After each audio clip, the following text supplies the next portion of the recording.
আমাকে একজন জিজ্ঞেস করলো যে মেয়ে লোকের পিছনে নামাজ যে পড়া, মেয়ে লোক যে ইমামতি করতে পারবে না, এটা কোরআন শরীফের কোন আয়াতে আছে এবং হাদিসের কোন হাদিসে আছে যে মেয়ে লোক ইমামতি করতে পারবে না?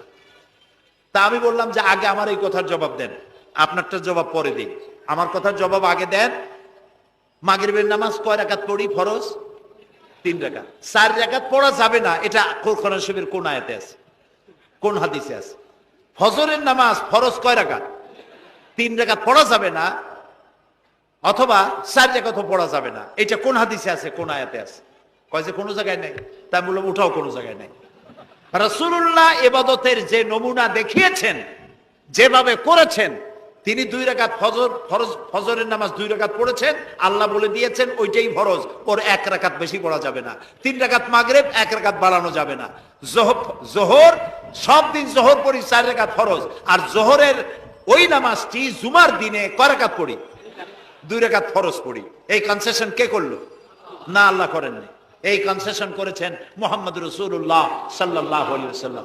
ইবাদত রাসূলুল্লাহ যদি 2 রাকাত পড়েন, 2 রাকাত পড়াই ফরজ। যদি ইবাদতের যে সব নমুনা তিনি দেখাইছেন, তার থেকে ইবাদতের নতুন কোন নমুনা দেখাবার কোনো সুযোগ নাই। মহিলাদের আল্লাহ পাক এই পৃথিবীতে একজন মেয়ে লোককে নবী বানান নাই। বানিয়েছেন? যদি মহিলাদের ইমামতি জায়েজ থাকবে, তাহলে নবী করিম সাল্লাল্লাহু আলাইহি সাল্লামের জামানায় না হোক, অন্তত তার ইন্তেকালের পরে তার স্ত্রী আমাদের মা হযরত আয়েশা সিদ্দিকা রাদিয়াল্লাহু তাআলা আনহা এবং খাতুনে জান্নাত হযরত ফাতেমা রাদিয়াল্লাহু তাআলা আনহা মসজিদে নববীতে অন্তত একদিনের জন্য হলেও জুমার নামাজের ইমামতি করার চান্স পেতেন। সুতরাং ইসলামে নাই, ইতিহাসে নাই। এগুলি হচ্ছে ইসলামের বিরুদ্ধে পরিচালিত যত ষড়যন্ত্র বর্তমান যুগে শুরু হয়েছে, এটাও তার আরেকটি ষড়যন্ত্র ইসলামের বিরুদ্ধে।